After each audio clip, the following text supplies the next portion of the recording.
Good morning and welcome to this edition of DMS 3000 News Live. I am your host, Jason DeCanio, and it's happy Labor Day to all of you here.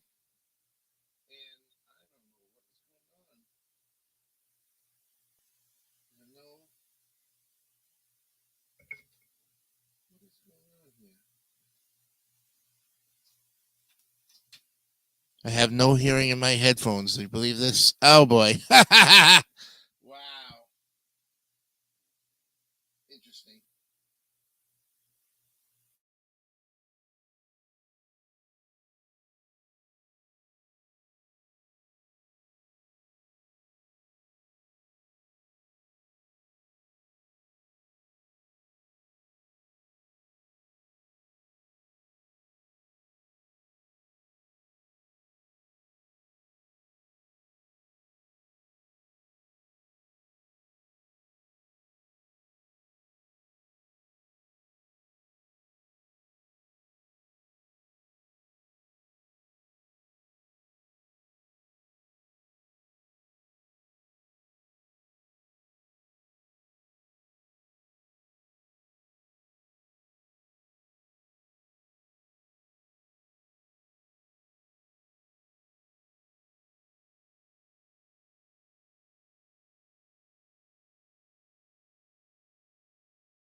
My mic unmuted. There we go. I have no idea why my mic was unmuted at that time as well, too. But I was about to say that the game show community took a step back, and there were a lot of tributes to Mr. Barker. Whether you were part of the game show community or not, you did a tribute on YouTube. So we did not announce it here on DMS 3000 News Live, but David St. Dennis, our CEO and founder of the channel of the 3000 Network, did in fact do a tribute. I think Alex Paris is redoing a tribute. Jordy Scow and those guys are doing tributes as well. Everybody's was doing tributes somewhere along the line. So we decided let them do it and let them do it right, and we don't have to worry about it. We said a little something, and of course, I'm going to say something here on this Monday, September 4th, 2023. First off, I am Jason DeCanio, the host of this fantastic program. And today on our show, we have three great game shows that premiered on this date, September 4th, 1972. They're all celebrating the 51st anniversary of the day that they premiered. And the first one was The Joker's Wild. That's right. The Joker's Wild came on at 10 o'clock in the morning on CBS. Jack Barry came out of hiding from the quiz show scandals to come back on television with this fantastic show that ran not only 3 years on CBS, but then the remaining 9 years in syndication for a grand total of 14 years on CBS and syndication. A great run. And then, of course, Pat Finn took over the show in 1990. And then, of course, Snoop Dogg took a 2-year run of it himself in around 2017, 2018, which wasn't good. So hopefully a chance for the Joker's Wild to come back and make a big dent with maybe a great host and maybe the original format, because they really need that. And maybe bring back the format and the set. That would be very interesting. The music would be great too. All right. Then we're also going to look at The Price is Right. That's right. Of course, Bob Barker, who hosted it from day one. They premiered at 10:30. They didn't get that 11 o'clock slot till almost 1975, when they went an hour, and maybe even a little after that. So they may not have gotten it even until like 1977. And then when they hit the 11 o'clock spot, they've had it permanently since. And now Drew Carey and the gang have had the 11 o'clock spot on CBS since. So we're going to look at The Price is Right and The Great History, where you know about it, but we're going to talk about it because it premiered today on this date 51 years ago. And the third show that premiered after the half-hour edition of The Price is Right was Gambit, hosted by none other than Wink Martindale before Tic Tac Toe. That's right. He got the hosting position to do Gambit, and he brought it to the airwaves on CBS at 11 o'clock in the morning. It had a nice little run for about 3 years, and then later on became Las Vegas Gambit. But then, of course, Wink Martindale was chosen by Jack Barry to host Tic Tac Toe from 1978 to 1986, and, well, the rest is history. So, that's where we're going with this one. So those are the 3 shows we're going to be looking at today that have all debuted on this date 51 years ago. We're also going to be looking at something that broke over the weekend, and it's been big news ever since. And it's, of course, the passing of our beloved parrot head, Jimmy Buffett, who passed away at the age of 76. We'll look at his illustrious career, short-lived little biography about his wonderful career, a little bit right after New Year's News of the Weird, which is, of course, coming up later, of course, in the program. What day is today? Well, it's a happy Labor Day, plus there's a lot of other great holiday things. Maybe you would like to make a special Labor Day cake that's very patriotic, just like the 4th of July. Plus, we've got the headlines, sports, and other important information, and an editorial at the end of the program. So we've got a huge lineup today and a lot to cover in 2 hours. So let's go ahead and start with, of course, the headlines and sports for today, Monday, the 4th of September, 2023. 4 things to know on Labor Day. From the hot labor summer to the hot Hollywood strikes, organized labor has scored some big victories this year, including new contracts at UPS. Can the winning streak continue? Well, we'll see what happens, Prescriptions for fresh fruits and vegetables help boost heart health. People with diet-related diseases show health improvements when they're given prescription produce. A new study shows reductions in blood sugar and blood pressure, key measures of heart health. Splashdown as NASA's Crew 6 returns after 6 months at the International Space Station.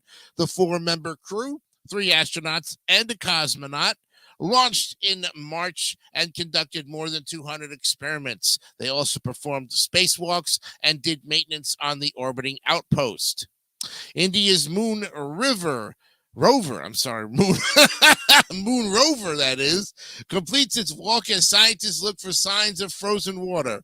There was no word on the outcome of the rover searches for signs of frozen water on the lunar surface that could help future astronaut missions. A rare painting bought for $4 at a thrift store may fetch $250,000 at auction.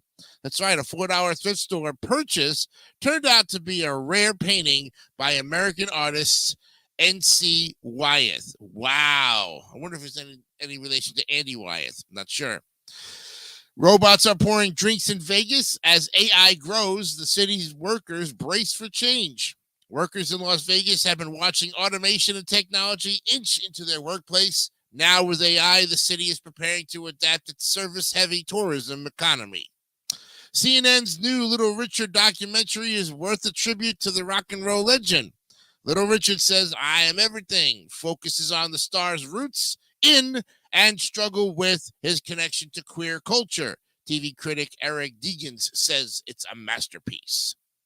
And whatever happened to this cartoonist's grandmother in Wuhan? She's 16 going on 83.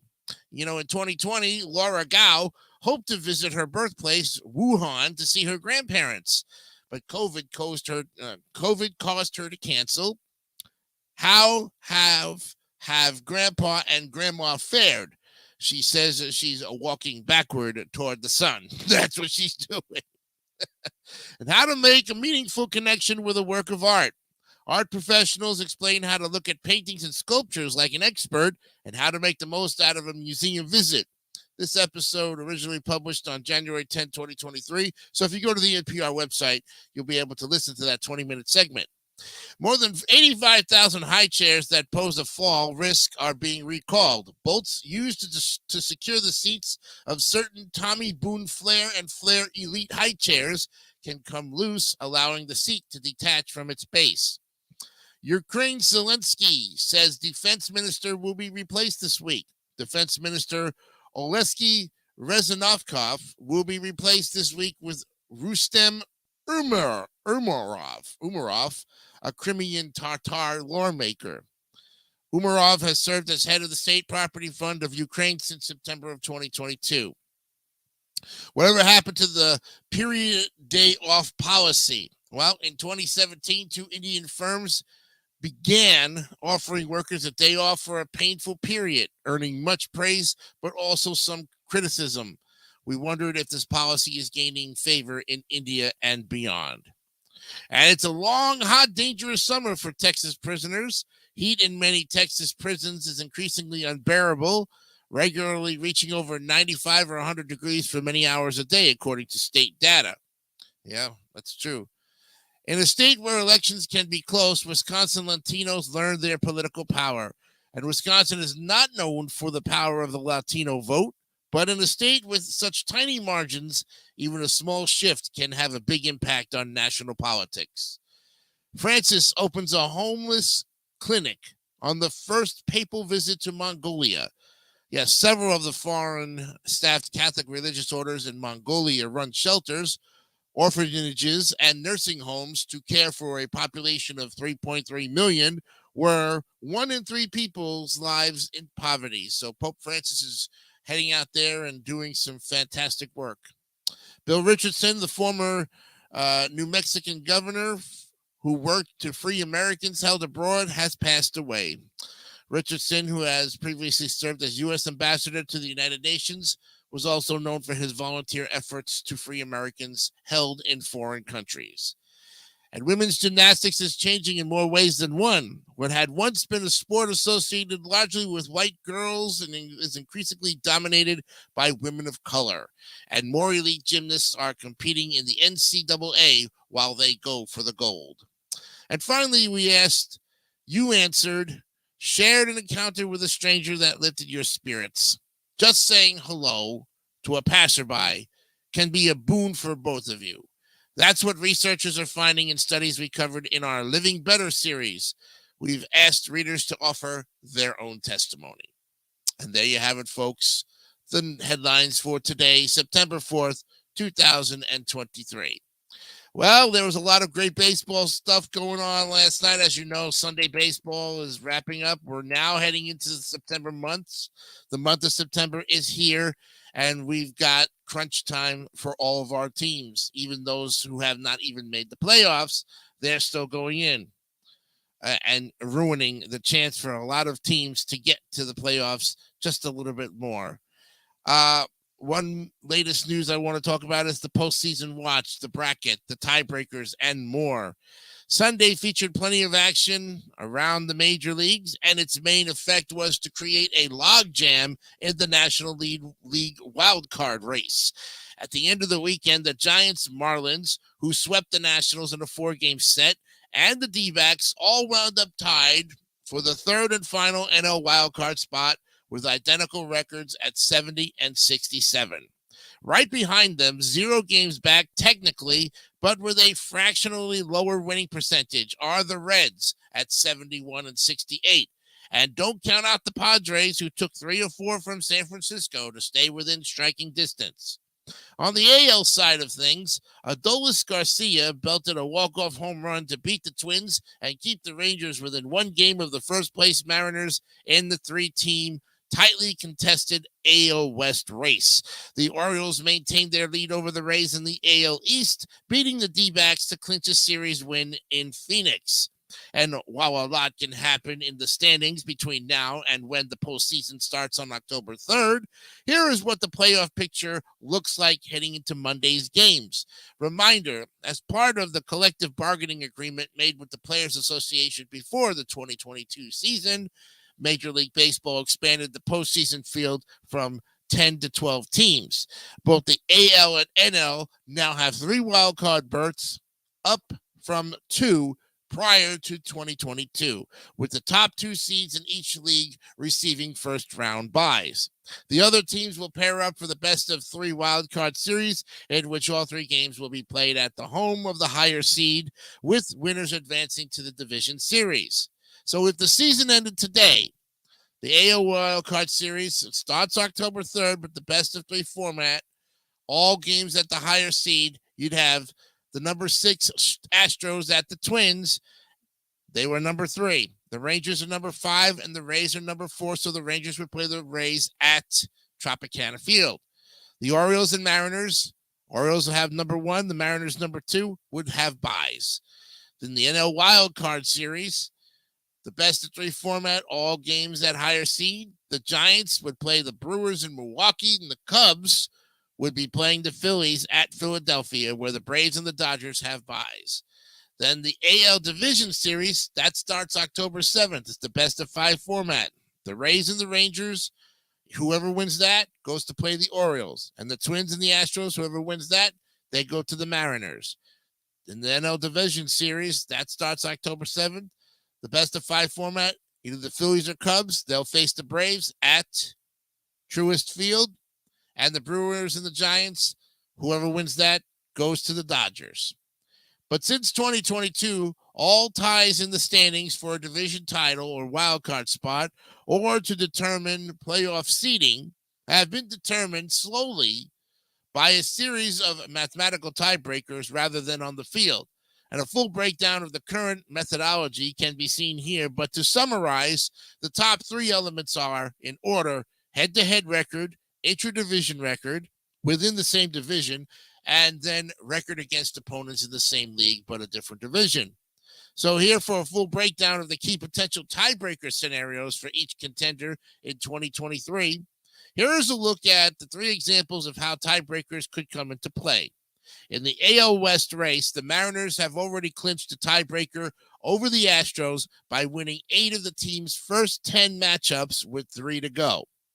The Blue Jays, they are 1-2 versus Texas, would need to win at least 3 or 4 over the Rangers from September 11th to the 14th in Toronto to claim the tiebreaker in case they finished deadlocked for the last AL wildcard spot. And the Giants have locked up tiebreakers with the Brewers, Reds, and Phillies, which could come into play for either the final NL wildcard spot or seeding.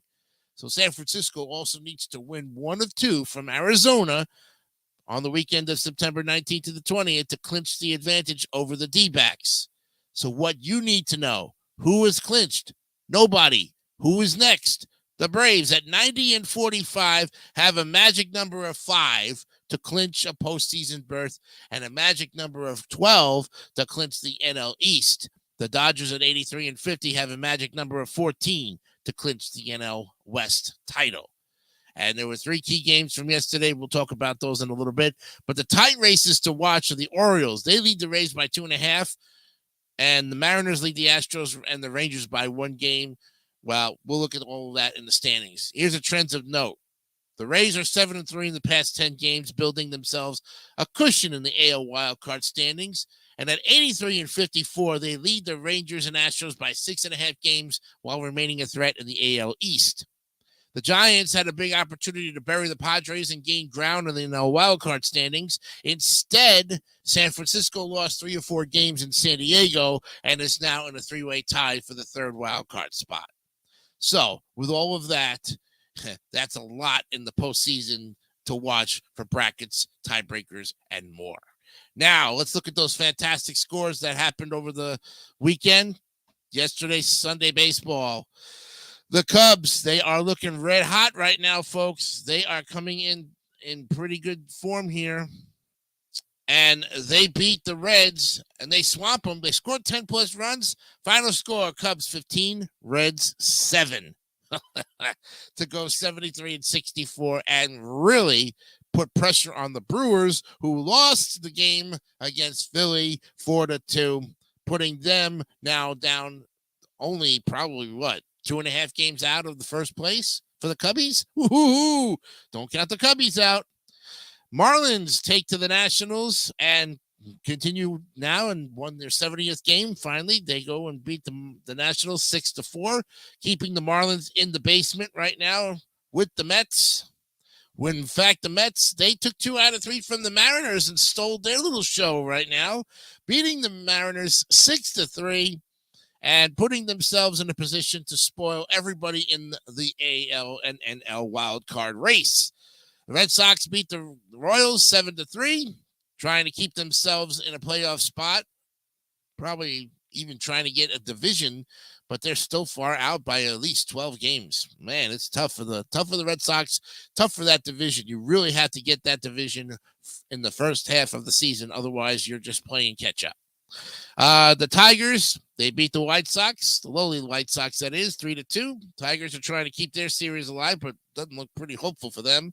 The Pirates, they lose to the Cardinals. The Cardinals are playing spoilers again, and they're being in the bottom of the NL Central.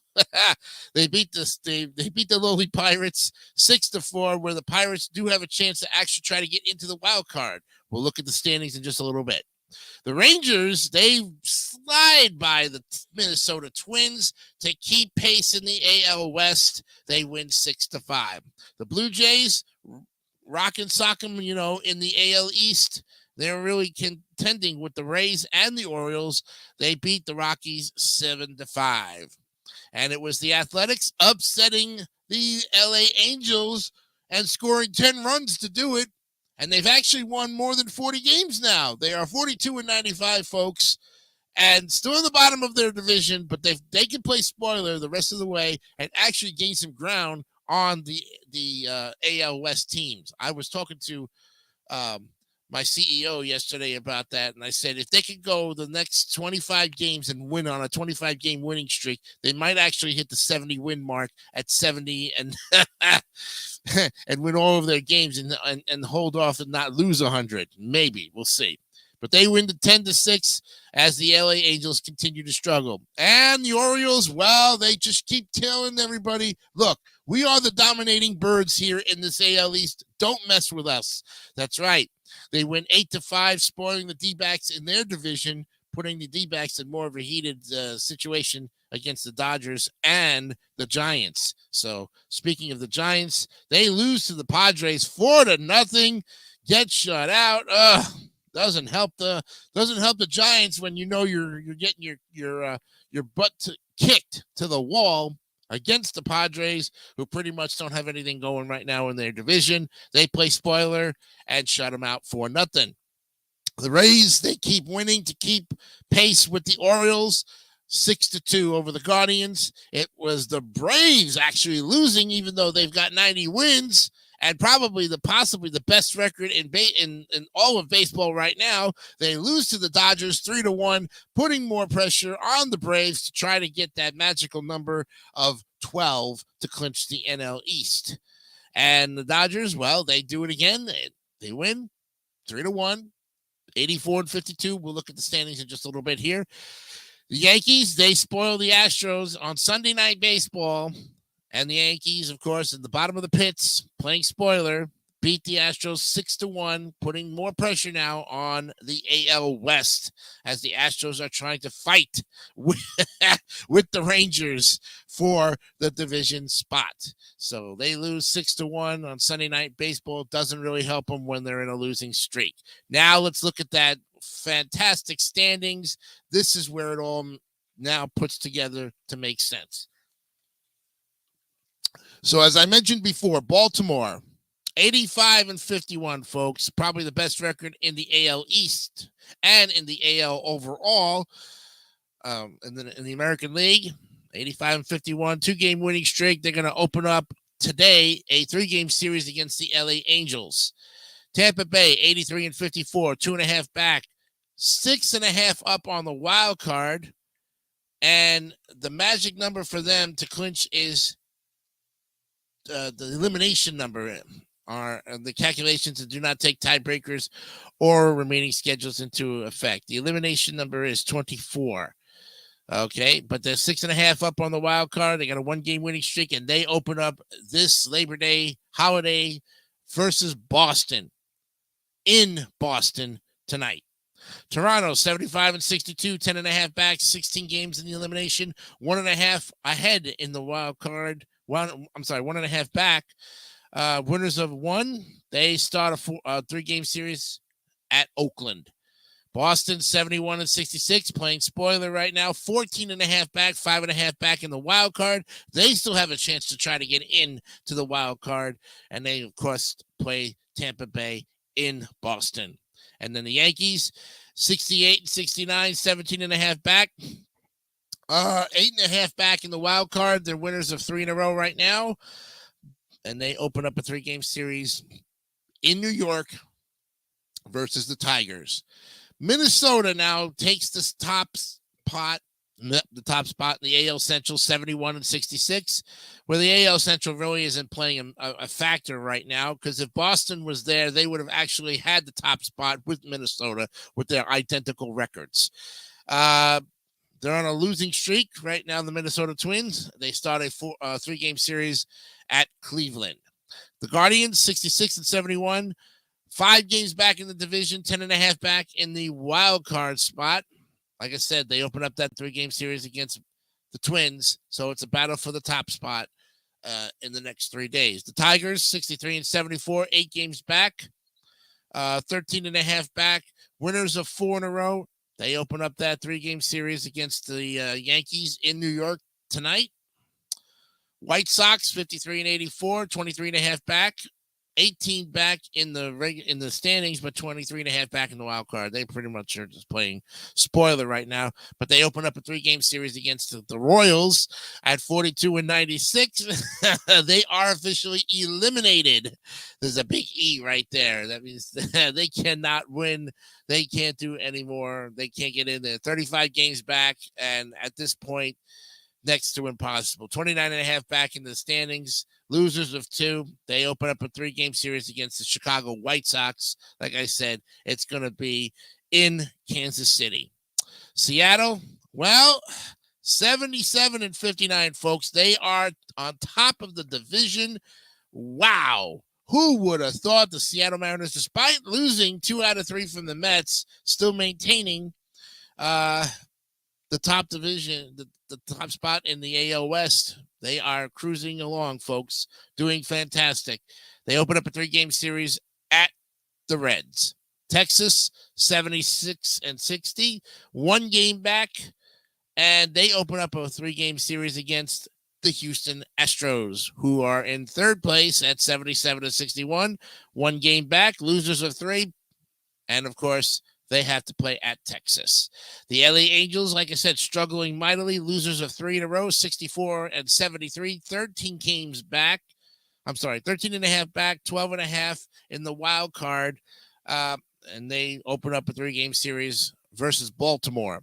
And the Oakland Athletics, well, yeah, they are officially out. Yeah. They can't get there. 42 and 95. Even if they win 27 games, they are officially elimination number. Yep, they are eliminated. 34.5 back in the wild card. But they open up a 3-game series against the Toronto Blue Jays. They can play spoiler to them. And it is now on to the NL East, where the dominating Atlanta Braves, 90 and 46, folks. They have the best record in baseball. Can't touch them. Yep. They are officially just dominating everything. Like I said, somebody said if they don't win the World Series this year, shame on them. Yeah, shame on them big time if they don't advance all the way this year. I will be laughing my heart out for it, because this is a chance for you guys to really shut us up. Okay? That's what I'm going to say back when we talk about it on Snowman in the Morning tomorrow at 11. So don't forget, I'll be there. They open up a 3-game series against the Cardinals. Phillies, 75 and 61, 15 games back, 5.5 on the wild card ahead. Okay. They open up a 3-game series at San Diego. Miami, 70 and 67, 20.5 back. And tied for the wild card with Philly right now. No games back. Yep. And then they open up a 3-game series with the Dodgers. So they're on a 4-game winning streak.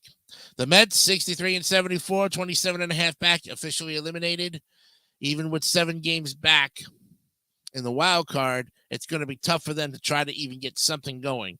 They open up a 3-game series at Washington tomorrow night. And Washington, 62 and 76. They're 29 games back. They're officially eliminated, and 8.5 back in the wild card. Losers of 5. They open up that 3-game series against the Mets, so it's the bottom bottom feeders. Who's going to stay out of the cellar is the question. Will the Mets or the Nationals? We'll find out in this 3-game series starting tomorrow. The Brewers, 76-60. They are right there in the NL Central, 3.5 ahead of the Cubs. But the Brewers open up a series in Pittsburgh tonight. The Cubs at 73-64, 3.5 back, and 3 ahead in the wild card. They've got that one spot, so they're 3 games up. They open up a 3-game series versus the Giants. And the Reds at 71-68, 6.5 back in the division. No games back in the wild card. They have the second wild card spot. They open up a 3-game series versus Seattle. And the Pittsburgh Pirates, 63-74, 13.5 back, 7.5 back in the wild card. Open up a very important series against the Brewers. They could play spoiler to the Brewers if they can sweep them and make it even more difficult for the Brewers to keep that lead. They start their series tonight versus Milwaukee in Pittsburgh. St. Louis, 59-78, 17.5 back, 11 back in the wild card. They're still hanging in there, folks. They open up that 3-game series against the Braves, and if they can play spoiler to the Braves, it'll help everybody else in the NL East. We'll see what happens. Good luck to the St. Louis Cardinals. The Dodgers, 84-52. Well, they have proven once again that they just can, in the thick of things, they can do it. They can do it, folks. They open up a 3-game series tomorrow in Miami. And the Diamondbacks, 70-67, 14.5 back, but one of the division leaders of the wild cards. They open up a 3-game series versus Colorado tonight. San Francisco, 70-67, also 14.5 back. Losers of 3, which is really going to kick them, and they got to go to Chicago to play a 3-game series starting tonight. Very important for San Francisco to win if they want to keep on track. San Diego, 65-73, 20 games back, 5.5 back in the wild card. They open up a 3-game series against the Phillies and the Rockies at 50-86. They actually won their 50th game, folks. Pretty interesting. But 34 games back, officially eliminated, 19.5 back in the wild card. I don't think there's any chance for those guys, but they do open up a 3-game series against the Diamondbacks, so they can play spoiler. Well, that's a look at baseball standings and all the good stuff there, folks. And we've got more coming up, but we've got to take a break because it's break time, as they say. And when we come back, we'll look at news of the weird, give you all of that, and a little brief look at the passing of Jimmy Buffett right after this. Fire!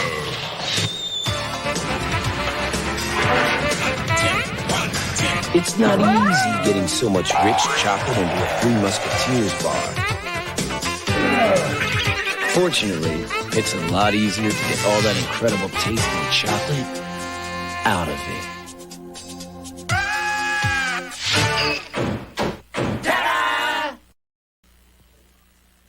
Come on along, I'll take you to the lullaby of Broadway. The hickory and ballyhoo. The lullaby of Broadway. And in the center of it all Is the Milford Plaza. Stay at the Milford Plaza Hotel with cocktail dinner and breakfast for $49.50 per person. Discover why we are the lullaby of Broadway. the Milford Plaza is the lullaby of all Broadway. MTA interviews, tercer mix, take 1. Take the train. Why have over 1 million people taken the JFK Express? Because it's faster than taking a taxi. Because it's very fast, clean, and safe. And that's the only way to fly. It's safe. Oh, I work for United Airlines, and it's quicker than the bus. So we're taking the train to the plane to save money. To spend in Paris. Take the train to the plane. You take the train to the plane. The JFK Express, only $4 including shuttle bus. Call 858-7272. Train to the plane. I'm Murray Linder. On bagels, I'm an expert. People I'll never understand. I tell them a delicious Linder's bagel has more complex carbohydrates than a lot of cereals people call healthy. 20% more. Well, who wouldn't take a toasty, chewy Linder's bagel over what's in a cereal bowl? But some people still think bowl healthy. Look, if you still think good stuff has to come in a bowl, here you go. Lender's Bagels. Who knew they were this good?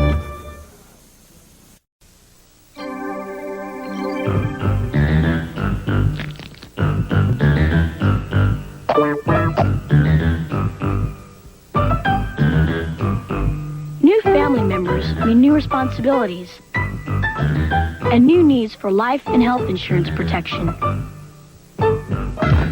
Why not drop in on your MetLife representative to help you figure out what's right for you and your family? Get Met. It pays. Benny, the chicken. Throw him the chicken! The chicken, Benny! Please, Benny! The chicken! Throw him the chicken! But it's Roy Rogers' chicken. It's chicken month at Roy's. And now get a two-piece dinner, medium fries, a 15-ounce drink, just $2.99.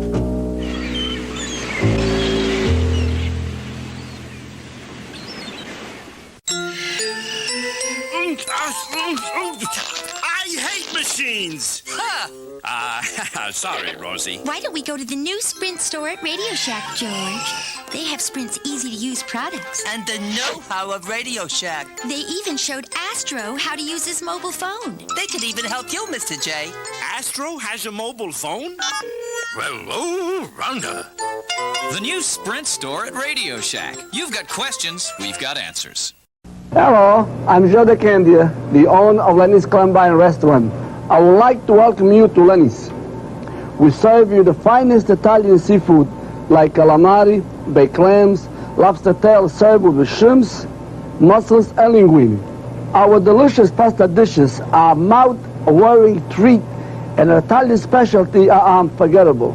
Visit one of Lenny's nearest you and enjoy a glass of wine in the house. And welcome back to DMS 3000 News Live. It's episode 48. I'm sorry. Getting a little confused here. No, old age is not setting in, folks. Don't worry about that. Happy Labor Day to all of you here on this Monday, September 4th, 2023. And we're ready now for one of our favorite parts of the show here. Of course, we've got News of the Weird. And what a way to start off the week of August 25th. With an interesting situation. They didn't even get they went back 2 weeks, so we haven't even had the new one come up for Friday, September 1st yet, which is interesting. Let me see. August 25th. Yeah, we haven't had the one for I guess they took Labor Day off. So we'll go ahead and we'll read the one from August 25th because we didn't get to that one the week before. So our lead story today by the editors at Andrews McMeel Syndication is, but why? Why? Well, Seattle police were called to a home on August 18th for a reported burglary. KOMO-TV reported. Now, the young woman inside the home said someone was trying to break in with a stick. Why would you break in with a stick? I don't understand. But again, this is News of the Weird. Officers went into the home, found the victim hiding upstairs. The suspect, who was identified only as a 40-year-old male, was discovered in the garage in one of the homeowner's vehicles where he was guzzling gasoline from a jerry can. He refused to leave the car, so police broke the driver's side window and took him out. He was charged with attempted burglary. Yep. United Airlines pilot 63-year-old Kenneth Henderson Jones told police that he had hit his breaking point on August 2nd after he took an axe to an employee parking lot gate at Denver International Airport. I saw this on TV and I could not believe that this guy actually used an axe to try to break the gate at the toll booth. Denver 7 TV reported. Video of the incident showed Jones hacking away at the gate with little effect until he realized the sheath was still on the blade. With about 15 more seconds of striking it with a sharp blade, the gate finally broke. Jones then returned to the parking lot with a security guard in pursuit. After a brief struggle, Jones was detained in a nearby field by police officers. He was charged with misdemeanor criminal mischief and later released. United said he was removed from the schedule. Jones told deputies was trying to get rid of issues for everyone waiting in the exit lines. Oh my God. Folks, before we go on any further, I saw that video footage of him whacking the gate. The dude has no strength. If it takes that long to break a gate, you ought as well just give up, because at that point, it ain't worth it. You know what I mean? But wow. Oh, I said that's going to be a news of the weird. And sure enough, it was. Well, porch pirates, meet your leader, Robin Swanger of Arnco, Georgia. Arnco, Georgia was charged with felony theft after he allegedly stole an entire porch from a neighbor's yard, Fox News reported on August 22nd. The 8 by 10 foot wooden porch was left on the property when the house was moved away, but investigators said Swanger ignored no trespassing signs and removed the very well constructed structure. Some people may shrug their shoulders and say it's not a big deal, said county investigator Chris Stapler. But when you take someone's property without their consent and the value of this porch is $3,000, you can't just go off and take stuff off of someone's property. Well said. Yes. Magda Marzi and Donato Frateroli of Boston are set to tie the knot on August 31st in Lake Garda, Italy, Fox News reported, with almost 100 guests in attendance. But on August 17th, as the couple dined out to celebrate getting their wedding license, their golden retriever, Chicky, chewed up Frateroli's passport. Oh, I can't be mad at Chicky because I'm the idiot who left the passport out where she could get it, Frateroli said, adding that he can't sleep. Masri jumped into action, contacting local officials and the passport agency.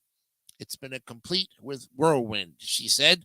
And while they're hopeful that a new passport can be issued in time, Frateroli is prepared for the worst. Tell everybody that's going to have a great time enjoying the beautiful event that Magda spent the last 18 months planning. I'll see everybody when they get back, he said. Dog ownership in Iran is frowned upon in many circles. Dogs are considered unclean. But authorities took their biases to another level after a couple transferred the title to their apartment to their little white dog, Chester. The couple have no heirs, and Chester signed with an ink-covered paw. Yahoo News reported that on August 19th, Iranian police arrested the head of the real estate agency and shuttered the firm, according to Deputy Prosecutor General Reza Tabar. The sale seeks to normalize the violation of the society's moral values and has no legal basis. Oh! And along with all the other natural oddities going on this summer, people are reporting exploding watermelons. NBC New York reported. What? My melon was on the counter, and it must have already been bad when I got it. And the next day I came down to an awful smell and rotten melon everywhere. One person commented on a Facebook post about the phenomenon. Keith Schneider, professor in the Food Science and Human Nutrition Department at the University of Florida, said the explosions are probably due to the heat. The fruit, if slightly damaged, can begin fermenting. If enough fermentation occurs, which produces gas, enough internal pressure may build up for the watermelon to crack or pop. And don't eat it. The watermelon is undergoing decay, so it's best to bring it back to the store and get a replacement or just toss it. Schneider's added, put that melon in the refrigerator before and after cutting it, experts advise. And Thomas Howie of Madison Heights, Michigan, has become increasingly depressed and paranoid about food served by others since a March incident at a Detroit Olive Garden restaurant, the Detroit News reported. Howie filed a lawsuit on August 18th against the restaurant for tangible and intangible harm to the tune of $25,000 in Macomb Circuit Court, claiming that he ate a spoonful of minestrone soup with a foreign object in it. When he felt a stab, he spit out the offending object, which appeared to be the foot of a rat with fur and claws. Oh, oh no. My stomach just heaved. I threw up right in the restaurant. Howie said, "Until this happened, this was my favorite restaurant. I still can't believe it. Olive Garden isn't buying it. We have no reason to believe there is any validity to this claim," a representative said. Howie had a tetanus shot to treat the cut in his mouth and took the foot to the police. Oh, my God. That's probably why I don't like minestrone soup for that reason, folks. I love everything else Italian, but minestrone soup is one of those weird things. You just don't know what's in it until you finally realize that it's too late. Suffolk, England police have issued a special request to the town council as it considers its Turning Our Town Around project, the BBC reported. The area of focus, Arias Square, includes St. Stephen's Church and Graveyard, which police say is a site with high levels of crime and antisocial behavior. In particular, the tombstones are being used as tables to consume alcohol and drugs, and sometimes the site of sexual activity. Police recommended that individual tombstones be enclosed or surrounded by small railings along the top edge to deter such activity. The council said the recommendation is under consideration. And 72-year-old Sheila Ortega hadn't been heard from for about a month before her family requested a welfare check on August 15th in Lake Charles, Louisiana. Sheriff Tony Moncusco told KPLC-TV that his officers went to the house. No car in the driveway, no signs of foul play. 5 days later, Ortega's family reported her missing, and that day, Christopher T. Cater, 41 years of age, was pulled over as he drove Ortega's SUV. Now, the deputy asked Carter if he knew Ortega's whereabouts, and he said he had dropped her in Arkansas to visit some families and friends and was due to pick her up in a few days. On the following day, Ortega's van was seen in the parking lot of Preen Lake Mall, and deputies took a closer look, finding her body in the car. Mancuso said when they confronted Cater, he admitted to killing Cater about a month ago and getting several loans using her information. He said he was unsure what to do with her body. We have never seen someone drive around with a dead body in the SUV for 30 days, Mancuso said. Cater's bond is pending. Wow. Send your weird news items with subject line weird news to Weird News Tips at amuniversal.com, and of course to our friends at uexpress.com. Andrews McNeil Syndication for News of the Weird. That's right. Every Monday here on the DMS 3000 News Live. Our time right now is 8:48. We've got more good stuff. We were going to go to break, but we're not going to go to break because we've got another little segment here. We're going to be looking at the passing of a man who passed away over the weekend here. Our beloved parrot head, Jimmy Buffett, who passed away at the age of 76 from lymphoma, according to his publicist. There's a lot that can be said that Jimmy Buffett is synonymous with. It's 5 o'clock somewhere, Margaritaville, wasting away, son of a sailor. And the list goes on, folks, of the mighty songs that this guy has sung over the past 50 to 60 years. I think his songs go all the way back to 1970. But Margaritaville was his biggest hit in 1977. And when that was released, it was number 8 on the charts, mind you, and stayed there. But even after it went off the top 40, here we are 40, 50 years later, still playing that song about a guy who literally was sitting there drunk as a bunk, wondering to himself about his lost shaker of salt. And to this day, we still can relate to that song. Everybody in some way, shape, or form, whenever we go to Margaritaville or have a margarita, this is the time to basically toast Jimmy Buffett.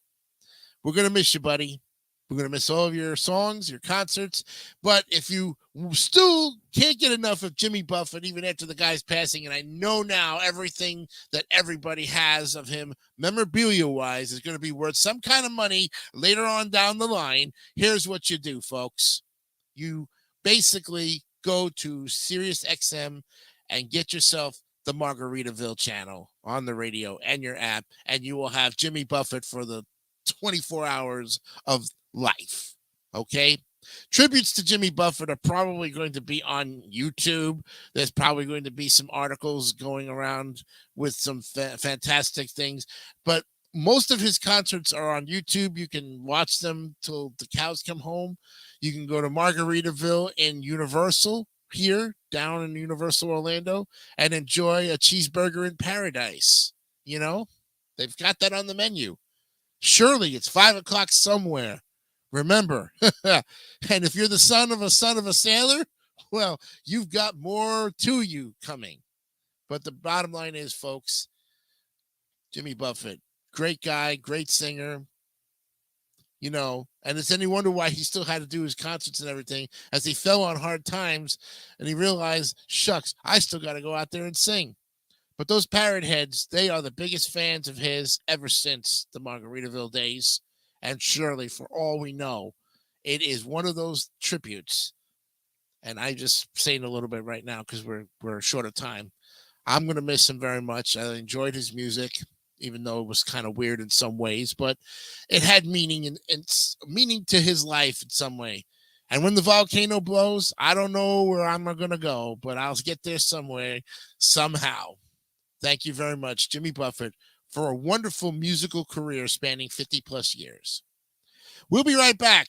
When we come back, we're going to start our look at the 3 game shows that made television history as they celebrate 51 years of their anniversary tributes when we come back right after this.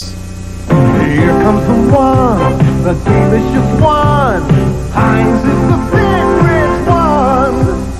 There's only one ketchup with this flavor pouring on. So thick, so rich, so second to none. Only one ketchup stands for this kind of thickness with this kind of taste. Heinz. Heinz is the big red one. Ketchup lovers, now try Heinz in the 64-ounce plastic bottle. Okay, Jonathan, we're sending you back in time. Before television, radio, even before soft drinks. Careful. Anything you do could change history. Mum's the word. Activate time travel mode to the year 1885. He's there. Hey, where's my Pepsi? Oh no, he took it. Relax, Smith. What could 12 ounces of Pepsi possibly change? Yeah, what could happen? Pepsi, the choice of a new generation.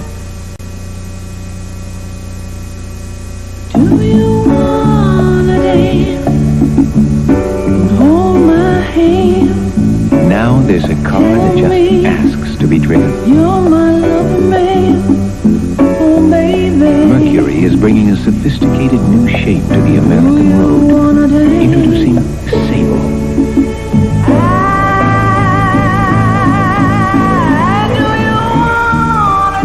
Mercury, the shape you want to be in. Victoria Herb. But they finally found a substitute for the sweet roll. Nutrigrain's new almond raisins. What is it, nuts and twigs? Try almond raisins and these great new flakes made with brown rice. But there's no sugar added. Herb, you're gonna love the taste, even though it's healthy.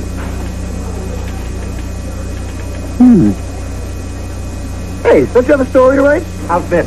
Man eats healthy food and lives. The amazing taste of Nutrigrain's new almond raisin. It's news.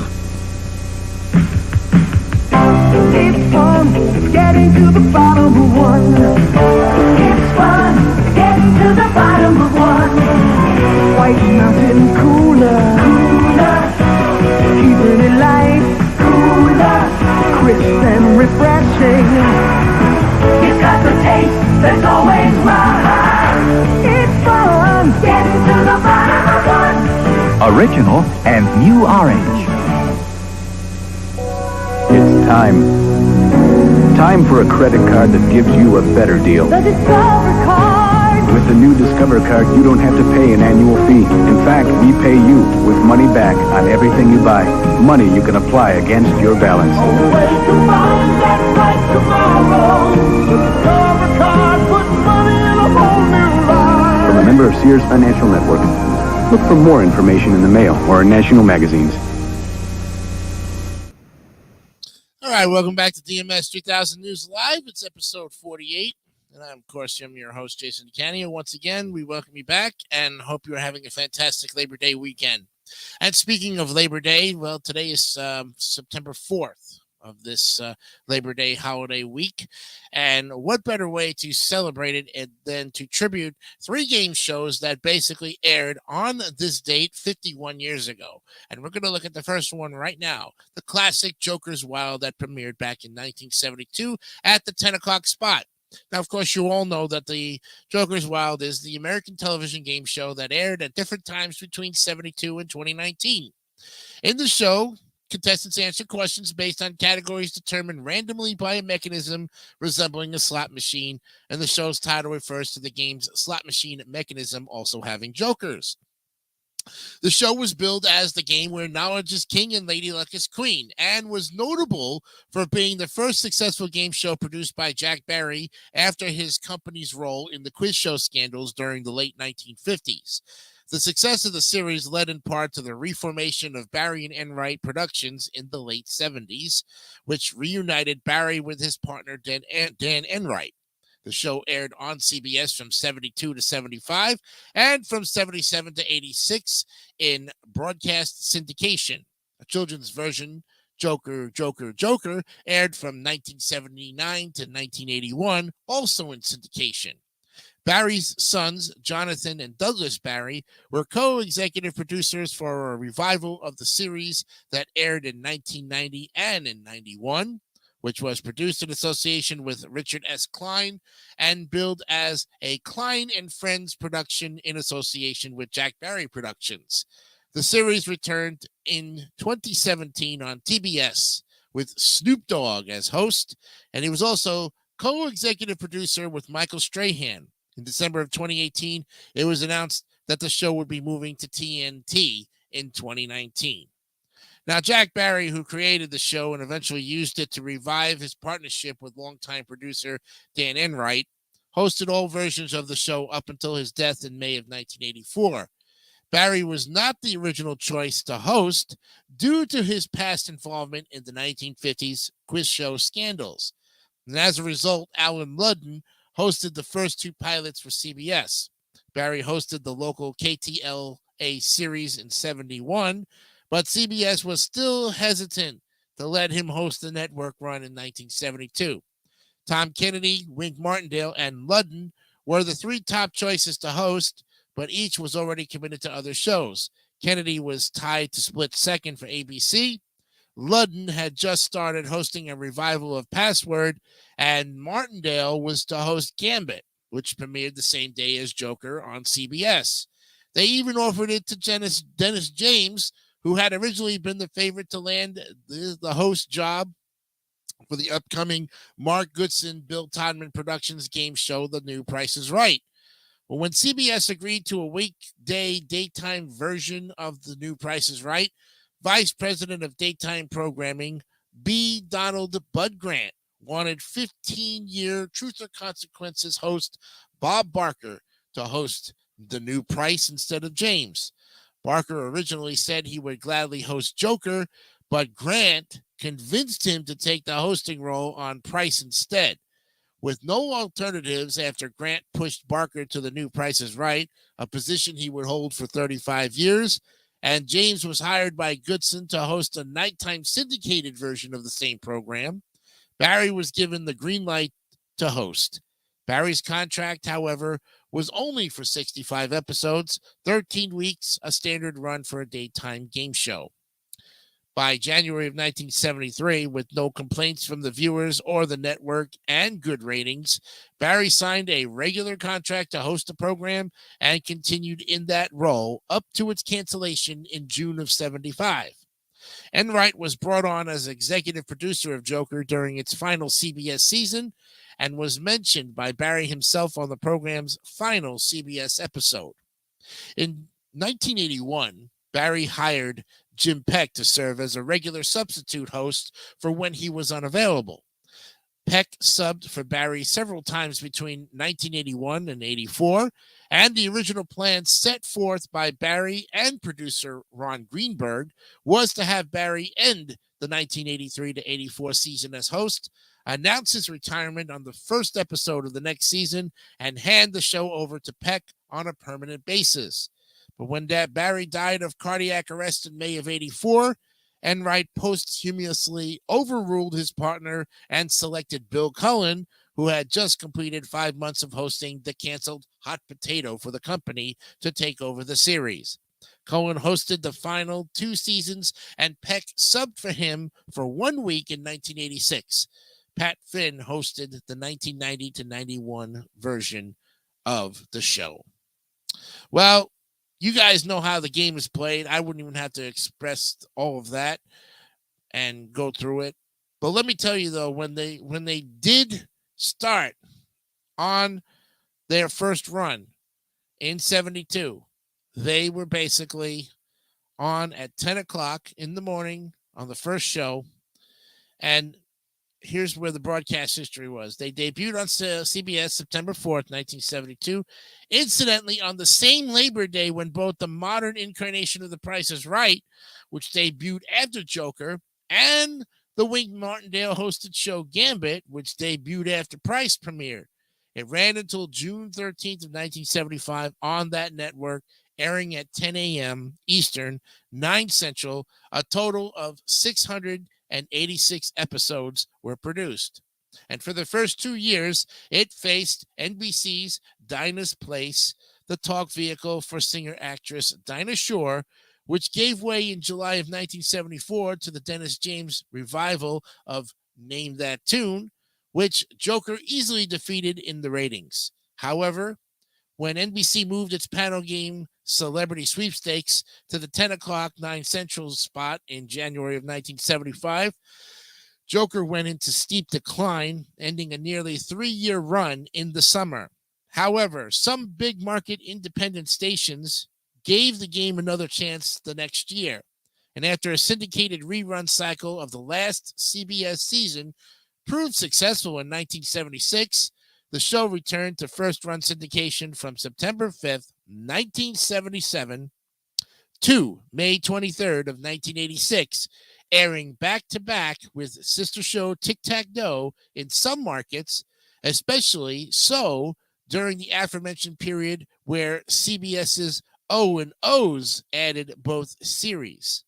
Additionally, repeats of the CBS era were also seen on KTLA in Los Angeles from March 6th to September 8th of 1978 in a double run, with the concurrent first-run syndicated episodes replacing another Barry and Enright series, The Hollywood Connection.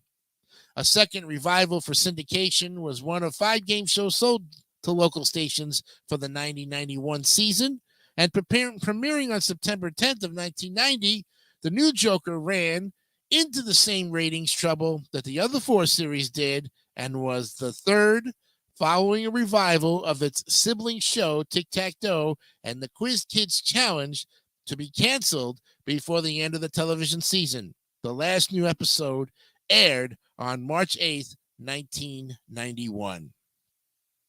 A little interesting history for you there as far as where the time slots were, because that's vitally important to know where it was, because they were the first show of that 3-game lineup to be premiered on this date 51 years ago. All right, let's look at The Price is Right. Yes, the new Price is Right with Bob Barker, our man who basically passed away last week at the age of 99 years. It is unfortunately, one of those things where, you have to think in terms of where we're going from it. All right. So, okay. Now, we're going to be focusing on the 1972 revival because, of course, you know that Bill Cullen's version from 1956 to 1965 was the show of the same name, and the new version added many distinctive gameplay elements. So the contestants are selected from the studio audience, and the announcer calls their name, invoking them to come on down. The show's famous catchphrase. We all know that. It's been ingrained in our heads for the last 35 years. Why ingrain it now? But here's where the interesting part of all of this happens. Now, as you know, the program premiered on September 4th, 1972 on CBS. Bob Barker was the series' longest-running host from its 1972 debut until his retirement in June of 2007 when Drew Carey took over. Barker was accompanied by a series of announcers beginning with Johnny Olson, followed by Rod Roddy and Rich Fields. In April 2011, George Gray became the announcer, and the show has used several models, most notably Anitra Ford, Janice Pennington, Diane Parkinson, Holly Hallstrom, and Kathleen Bradley. The Price is Right has aired over 9,000 episodes since its debut. It is the longest-running game show in the United States and is one of the longest-running network series in United States television history. The 50th season premiered September 13th in 2021. And an article, 2007 article, TV Guide named it the greatest game show of all time. So actually, it's going to be today or next week, I think, will be the 52nd anniversary. This will be the 52nd year of The Price is Right. On March 2nd, 2022, it was announced that The Price is Right would be inducted into the National Broadcasting Hall of Fame. Host Drew Carey and executive producer Evelyn Warfel accepted the award at the Achievement in Broadcasting Awards main stage in Las Vegas on April 24th, 2022. Now, we all know about the gameplay. I don't have to explain that to you. Don't have to explain about the pricing games, showcase showdowns. The interesting part of all of this is that what we're trying to emphasize here is when these shows actually premiered in their respective time slots. So that's what we're focusing on today. Okay. Now, we all know about Barker as a host, 35 years running. Great. And it was sad when he passed.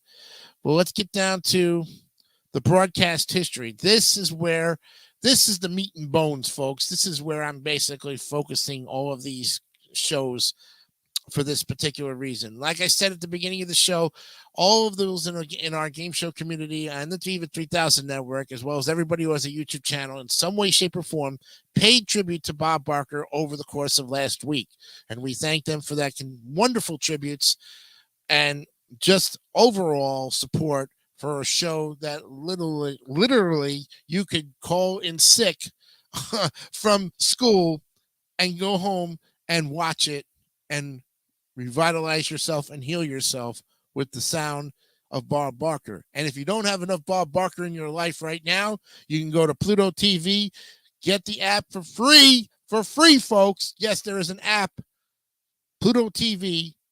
Go to The Price is Right, the Barker era, and you will have 24 hours of the man who made television history himself with The Price is Right. Now, getting back, here is how this whole broadcast history started, okay?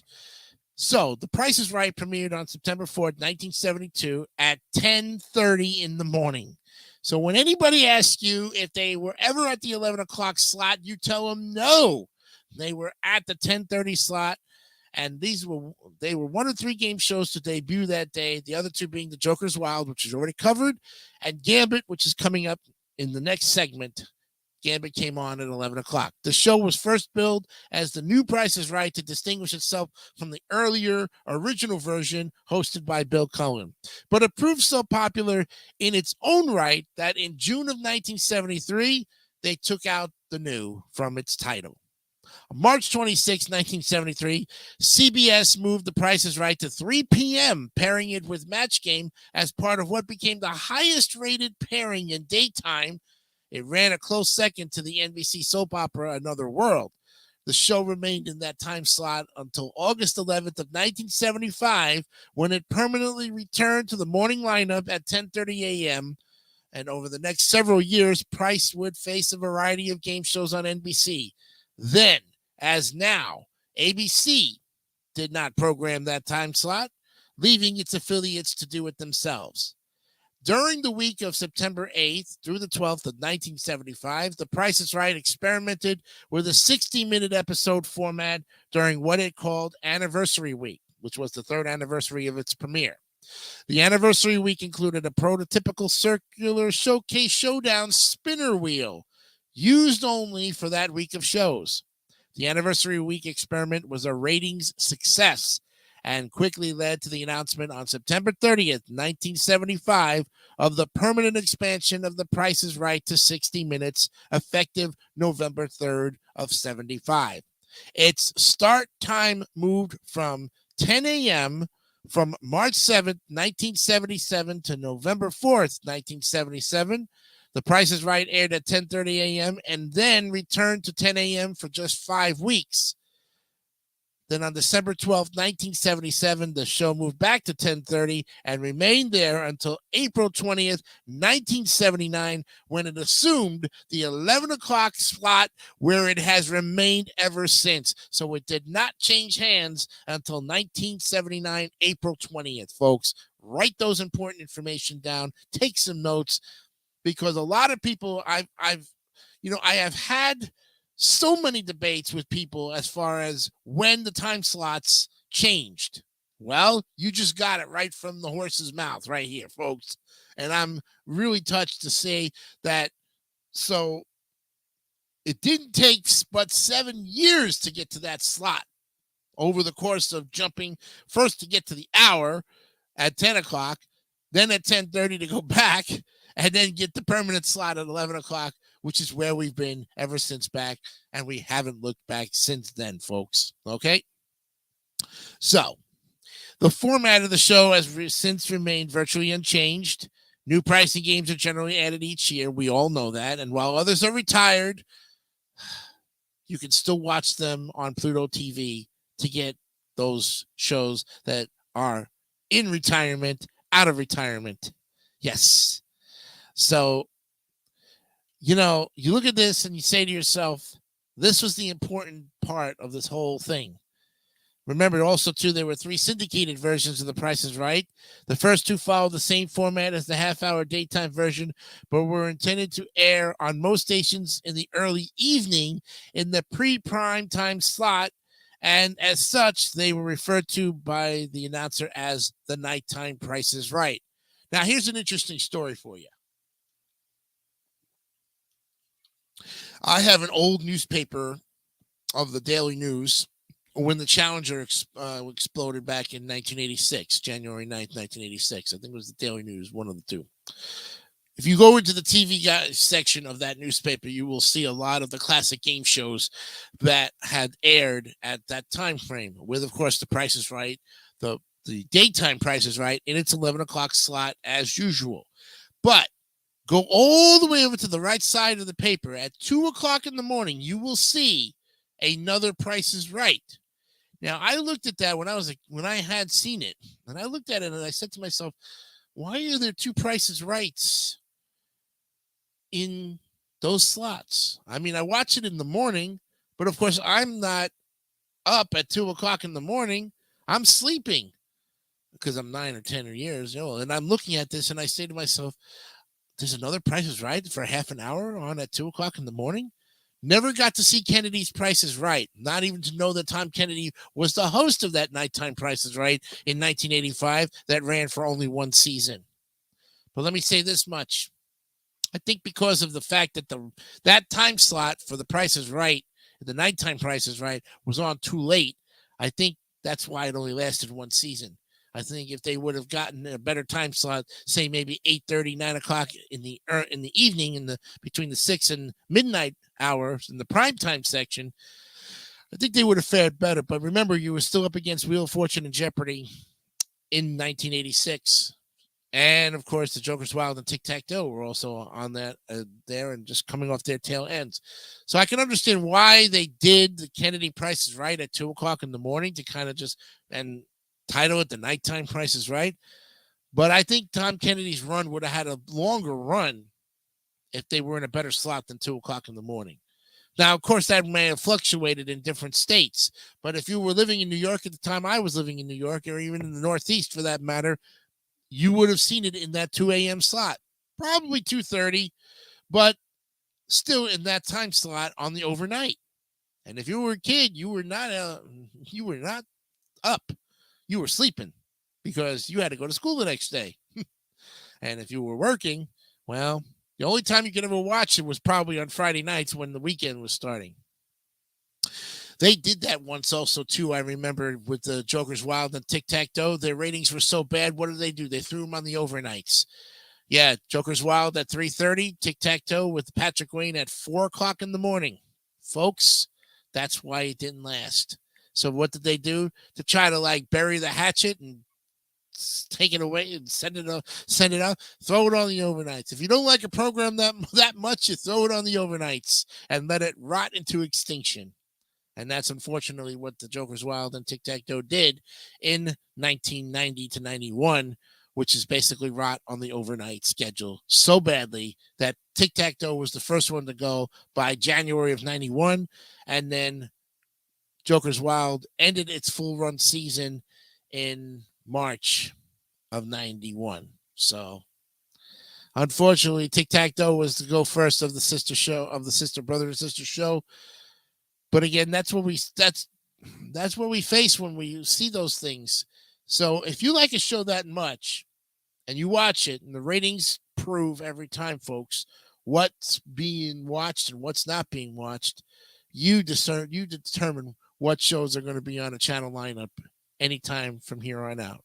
So don't ever say that you're not part of the ratings. You are. All right. So that's a look at The Price is Right in its 10:30 slot, the broadcast history. Folks, you know the rest of the deal. I don't have to talk about that because tributes for Bob Barker and the greatest show ever, The Price is Right.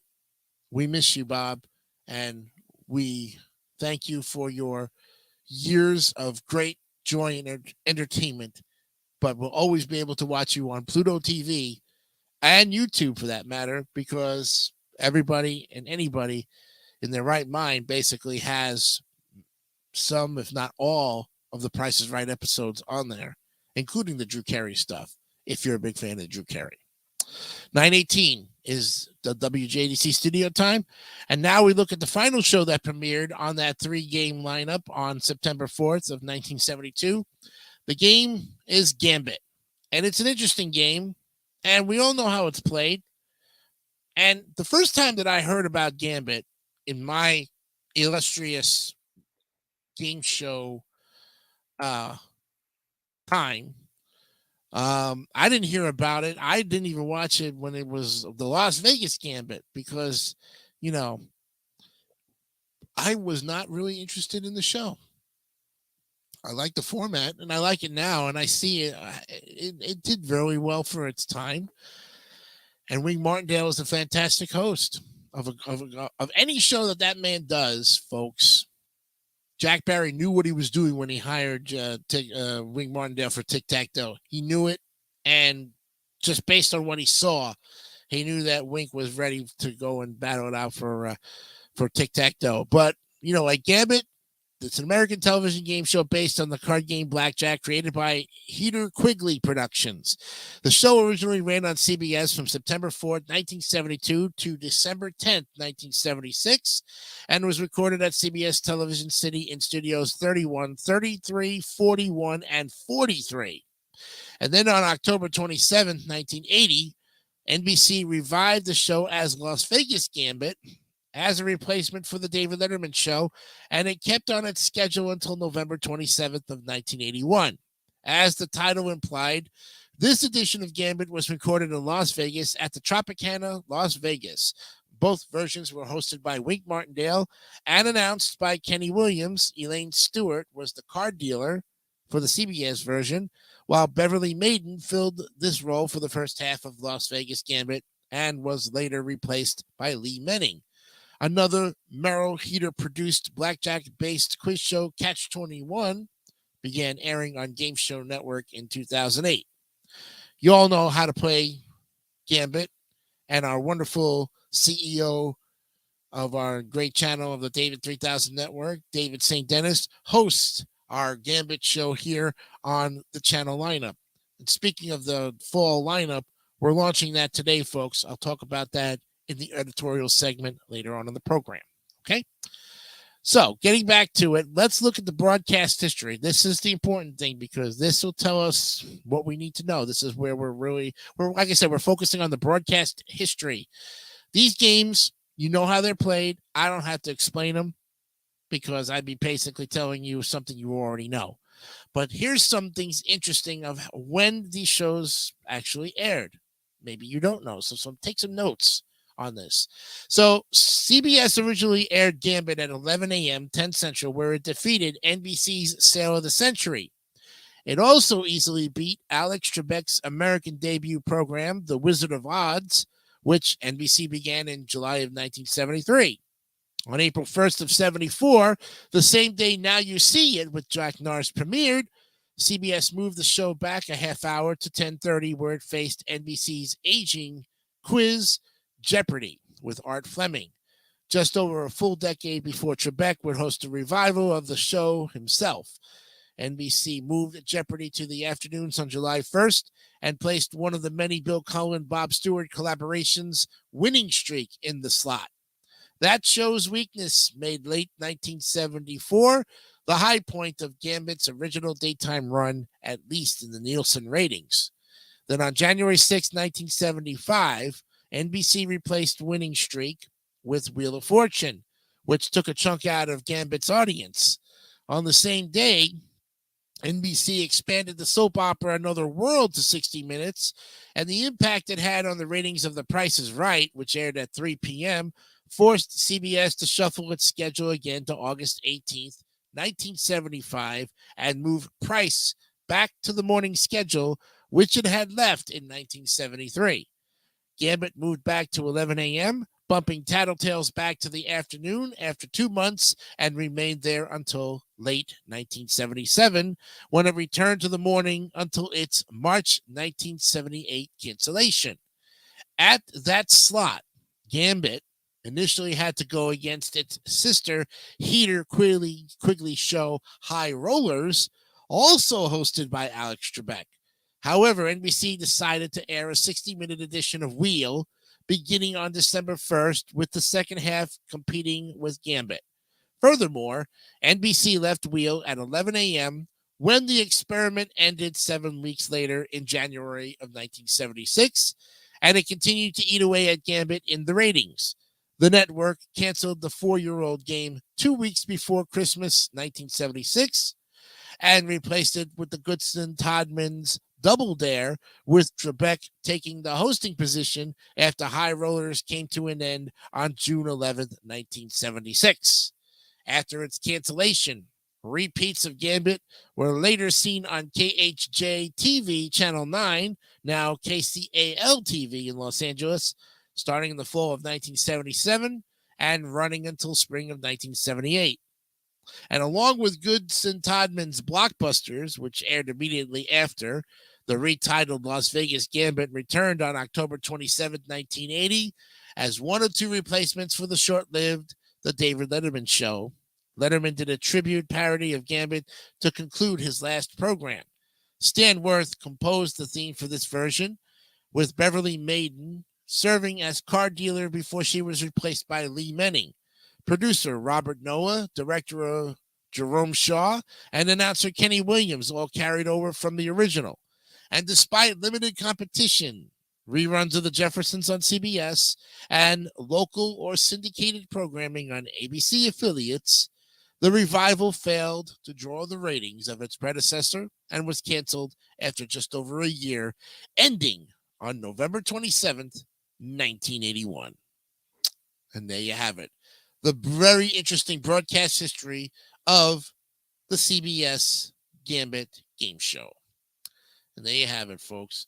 We're going to take a break, and when we come back, we will look at what day is today and finish up with the editorial right after this. Clint Eastwood and his son Kyle. Boom. They're stepping out. You'd like to go down to Nashville with your old Uncle Red? Living life on the edge. Passing down a legacy. Gonna sing at the Grand Ole Opry? And fighting for a dream. I don't think you're having the shells in that shotgun. Not a bet. It's an unforgettable network television premiere. country singer. Honky Tonk Man, 1 week from tonight.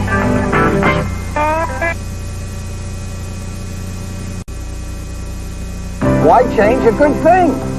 That's what I asked when Oldsmobile redesigned the Delta 88. Oh, then I drove it. Wait till you see how it handles. There's front-wheel drive, too. But inside, plenty of room to stretch. Our Delta 88 is the family car. They didn't forget the family. Some things never change. Borrow the car, Dad? Some things never change. 6.9 financing on new Delta 88s. Finance rates will be higher as length of contract increases.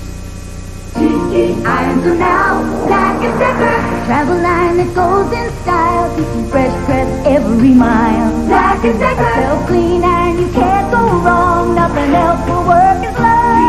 Irons are now Black & Decker. And here's a line, if you leave it on, it goes beep, beep. And if you don't return, nothing's gonna burn, cause it turns itself off. GE Irons are now Black & Decker. Black & Decker. SOS introduces a glass cleaner that really works. Glassworks. Glassworks made with vinegar instead of ammonia cleans better than Windex. New Glassworks with vinegar cuts through the toughest greasy smudges faster and easier, so there's less work for you. And everything you clean is shiny and streak-free. New Glassworks made with vinegar cleans with less work. Maybe it works too well. You're a part of me. You're in a catch-up. Touch the heart of me. You're in a catch-up. Every single day and every way I feel how much you are a part of me. Your cat's a big part of your life, so make Purina Cat Chow brand cat food part of his life. It's all the nutrition cats need to help them live healthier, happier lives. What's more, veterinarians recommend it most. Purina Cat Chow, part of a healthier, happier life.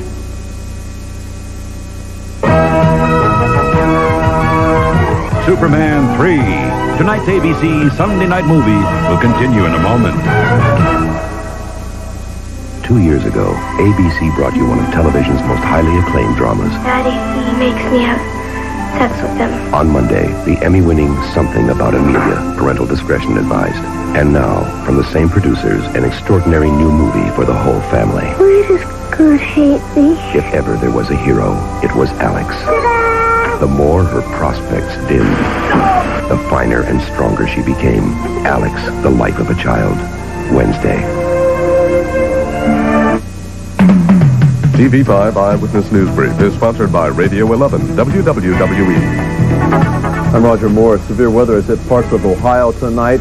Tornado warnings have just been lifted in the Crawford and Richland County areas. We do have reports of some damage around Marysville in central Ohio. American journalists got their first close-up look at some of the damage done to Libyan military bases during last week's raid by U.S. bombers. The targets were heavily damaged, but cameras were not allowed inside the area thought to be the hardest hit. Now this. Yes, welcome back to DMS 3000 News Live. It's episode 48 on this Labor Day, Monday, September 4th, 2023. A happy Labor Day to all of you, and I hope you're having a fantastic one as well. Tomorrow on the program, we're going to be looking at a fantastic lineup of events that took place, including the biggest event that we're going to be featuring, on Jay's Retro Toys and Games, which is starting its third season premiere today. We're going to be looking at He-Man and the Masters of the Universe. We've talked about the Masters of the Universe and all of how it is. We're going to individually look at He-Man itself and give you the lowdown and the evolution of it. All this week, it's going to be He-Man and the Masters of the Universe. It's She-Ra, of course, and a very important date that we are going to be covering tomorrow will be the 40th anniversary of the very first He-Man cartoon to grace us with its presence on the air on Channel 5 in the afternoon. Boy, September 5th, 1983, a red letter date, now marks 40 years that He-Man has been in our lives. If you grew up with the toy and you grew up with the show, you know what I'm talking about. We'll be talking about that on DMS 3000 News Live, episode 49 tomorrow. All right, now let's look at, of course, the what day is today. And, of course, we know that part of it is Labor Day. So summer's final fling has arrived in the form of Labor Day. Yes, most of us get the day off, but this holiday triggers mixed emotions. Why? Well, while summer still has 21 calendar days left, it's time to get serious. School's starting, and there's a sense that summer vacation is over. So what's behind Labor Day, and how did it earn a place as a federal holiday? Well, let's take a look. Labor Day always falls on the first Monday in September, which means anywhere from September 1st through September 7th. This year, it's September 4th in the U.S. and Canada. However, this is not the case for most countries, the majority of which celebrate on May 1st. Do you get weekends off work, lunch breaks, paid vacation, an 8-hour workday, Social Security? If you said yes to any of these questions, you can thank labor unions and the U.S. labor movement for it. Years of hard-fought battles and the ensuing legislation they inspired resulted in many of the most basic benefits we enjoy in our jobs today. On the first Monday in September, we take the day off to celebrate Labor Day and reflect on the American workers' contributions to our country. There's disagreement over how the holiday began. One version is set in September of 1882 with the Knights of Labor, the largest and one of the most important American labor organizations at that time. The Knights in New York City held a public parade featuring various labor organizations on September 5th with the aid of the fledgling Central Labor Union, or the CLU of New York. Subsequently, CLU Secretary Matthew McGuire proposed that a National Labor Day holiday be held on the first Monday of each September to mark this successful public demonstration. In another version, Labor Day in September was proposed by Peter J. McGuire, a vice president of the American Federation of Labor, and in the spring of 1882, McGuire reportedly proposed a general holiday for the laboring classes to the CLU, which would begin with a street parade of organized labor, solidarity, and end with a picnic fundraiser for local unions. McGuire suggested the first Monday in September as an ideal date for Labor Day because the weather is great at that time of the year, and it falls between July 4th and Thanksgiving. Oregon became the first U.S. state to make it an official public holiday. 29 other states had joined by the time the federal government declared it a federal holiday in 1894. McGuire or MacQuire? Read more on this unusual coincidence in our FAQs before. What is the Haymarket Affair? Well, May 4th, 1886, at a time when most American laborers worked 18 or even 20 hours a day, tens of thousands of workers protested in cities all across the U.S. to demand an 8-hour workday. Police in Chicago attacked both these peaceful protests and a workers' planning meeting 2 days later, randomly beating and shooting at the planning group and killing 6. And when outraged Chicagoans attended an initially peaceful protest the next evening in Haymarket Square, police advanced on the crowd again. Someone who was never identified detonated a bomb that killed a police officer, leading cops to open fire on protesters and provoke violence that led to the deaths of about a dozen workers and police. Ironically, Chicago was also the setting for the bloody Pullman strike of 1894, which catalyzed the establishment of an official Labor Day holiday in the U.S. on the first Monday of September. The strike happened in May in the company town of Pullman, Chicago, a factory location established by luxury railroad car manufacturer, the Pullman Company. The inequality of the town was more than apparent. Company owner George Pullman lived in a mansion, while most laborers stayed in barracks-style dormitories. And when a nationwide depression struck in 1893, Pullman decided to cut costs the way a lot of executives at the time did, by lowering wages by almost 30%, while he kept the rent on the dormitories he leased to his workers at pre-depression levels. These conditions ultimately led workers to strike on May 11th of 1894, and the walkout gained the support of the nationwide American Railroad Union, which declared that ARU members would no longer work on trains that included Pullman cars. That national boycott would end up bringing the railroads west of Chicago to a standstill and led to 125,000 workers across 29 railroad companies quitting their jobs rather than breaking the boycott. And when the Chicago railroad companies hired strikebreakers as replacements, strikers also took various actions to stop the trains. The General Managers Association, which represented local railroad companies, countered by inducing U.S. Attorney General Richard Olney, a former railroad attorney, to intervene. Indianapolis federal courts granted Olney an injunction against the strike, a move that allowed President Grover Cleveland to send in federal troops to break it up. A few days later, Cleveland realized that he had to act quickly to appease the country's increasingly agitated labor movement. But he didn't want to commemorate the Haymarket incident with a May holiday that would invoke radical worker sentiment.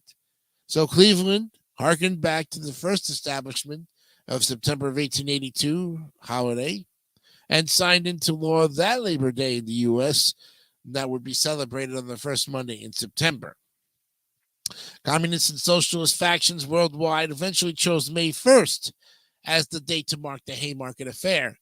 A 1904 conference issued a plea that trade unions stage rallies on the first day of May, demanding to make the 8-hour workday standard, and they organized the action in the name of universal peace. The 1st of May is a national public holiday in many countries across the world, generally known as Labor Day or International Workers' Day or a similar name, although some countries celebrate a Labor Day on other dates significant to them, such as Canada, which celebrates Labor Day like the U.S. on the first Monday of September. And here's how the U.S. Department of Labor's officials tribute to U.S. workers on Labor Day. The vital force of labor added materially to the highest standard of living and the greatest production the world has ever known, and has brought us closer to the realization of our traditional ideals of economic and political democracy. It is appropriate, therefore, that the nation pays tribute on Labor Day to the creator of so much of the nation's strength, freedom, and leadership, the American worker. So the top Labor Day quotes for your social feeds. Here's a good question for you. Can you guess which president said, "My father taught me to work. He did not teach me to love it"? How about the famous American who uttered, "All labor that uplifts humanity has dignity"? We have a list of Labor Day quotes to not only learn about the holiday, but to also impress your friends at the barbecue. So, top Labor Day quotes. So, fire yourself from your own job would be the second thing. Yes, that's correct. The makers of STOK, Stoke Cold Brewed Coffees, have designated a contest or designed a contest running through Labor Day, which will give 3 people $30,000 each in order to take a 4-week Stoke sabbatical from their from their dreary day jobs and make their dreams happen. It can be anything from rock climbing in Patagonia to settling records for the number of tapas eaten in Spain. No matter what, Stoke will help fund it.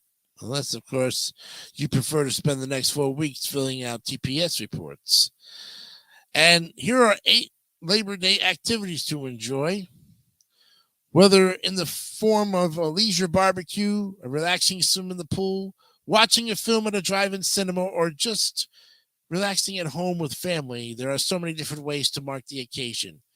We have listed some of activities to try on Labor Day. There is a timeline, of course, too. And that timeline goes back to 1882, to 1884, to 1894. And then, of course, let's not forget the women in labor. President Obama restores the rights of women to sue over pay discrimination with the Lilly Ledbetter Fair Pay Act.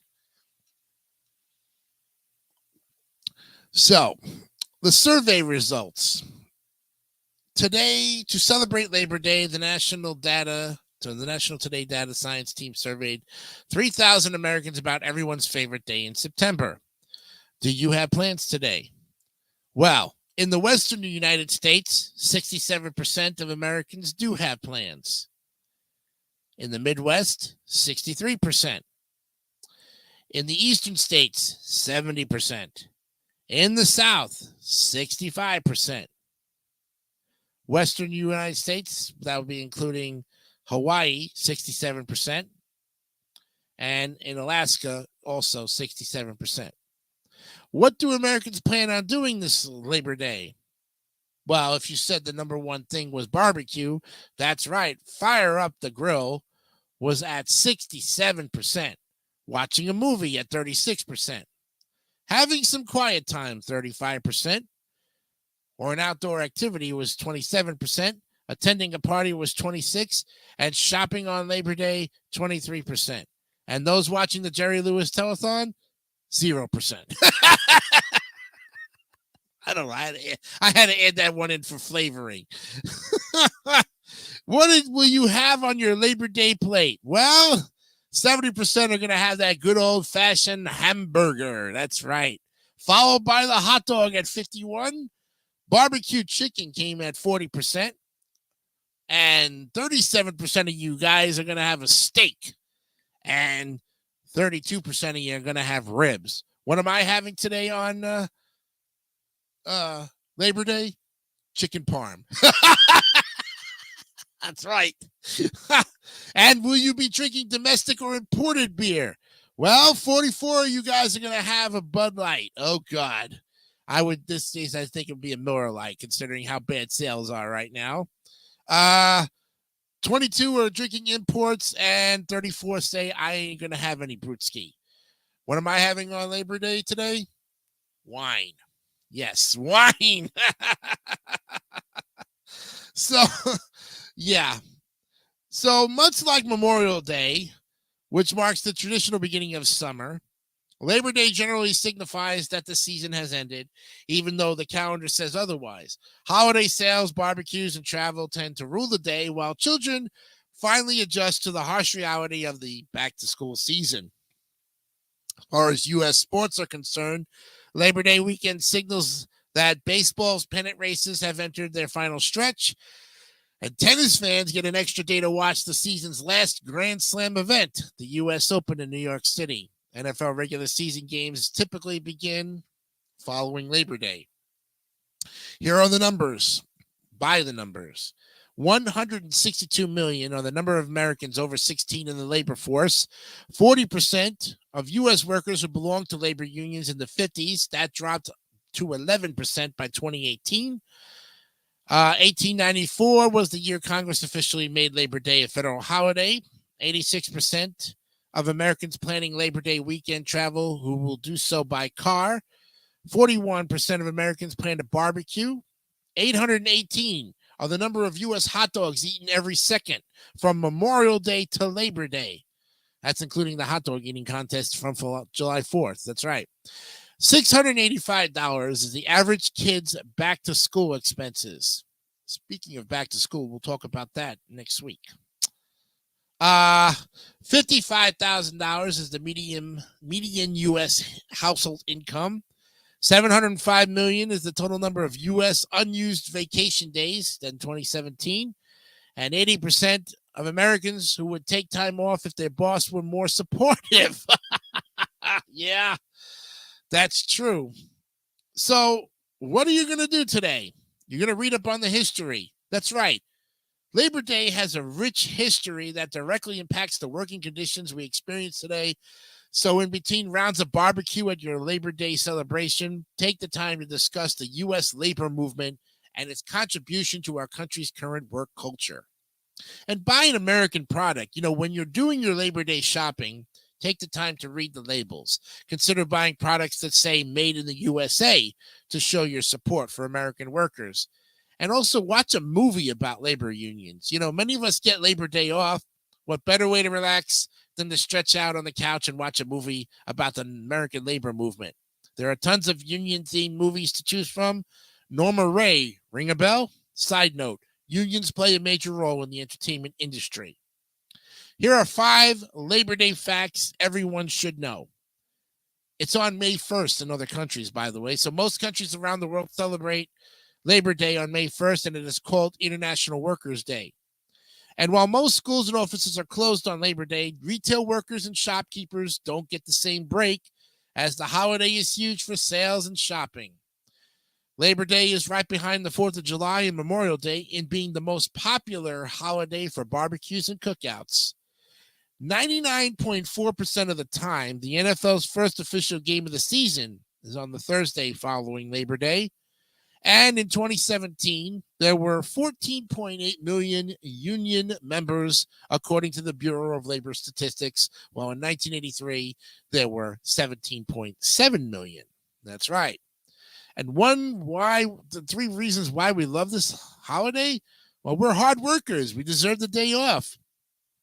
Statistics show that Americans work longer hours than citizens of most other countries.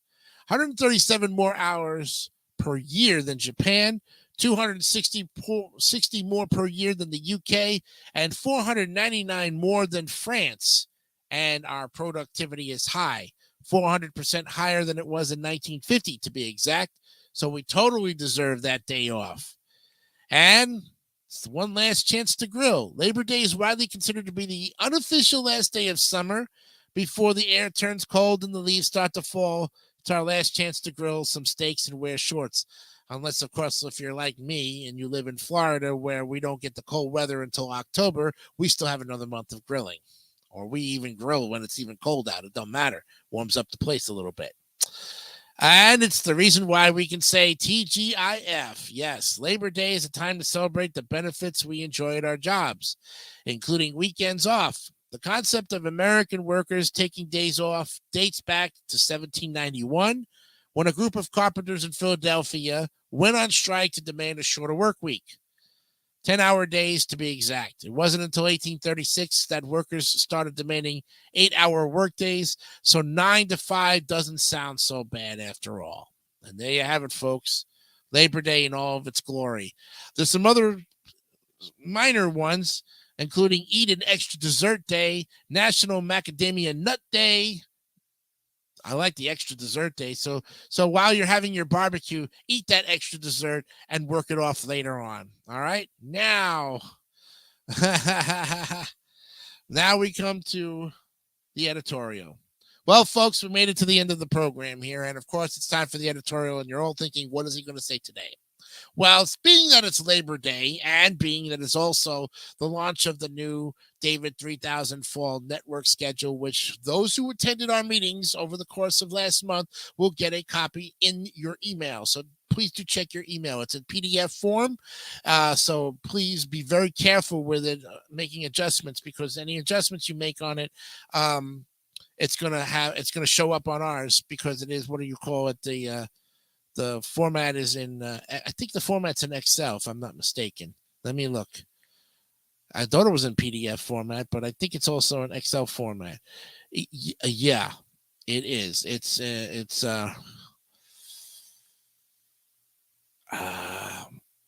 documents. Okay. So you can put it to PDF format. Okay. Yeah, this one is in spreadsheets. Okay. So when you get it, you look at it and you say, okay, it's in spreadsheets. So David will start sending those to you.